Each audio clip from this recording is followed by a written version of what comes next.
पंढरपूरच्या वेशी बाहेर एक आहे छोटी शाळा. पंढरपूरच्या वेशी बाहेर एक आहे छोटी शाळा. सर्व मुलं आहे गोरी, एक मुलगा कुट्ट काळा. दंगा करतो, मस्ती करतो, खोडी करण्यात आहे अट्टल.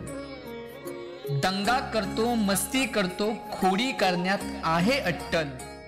मास्तर म्हणे काय करणार, न जाणो असेल तो विठ्ठल.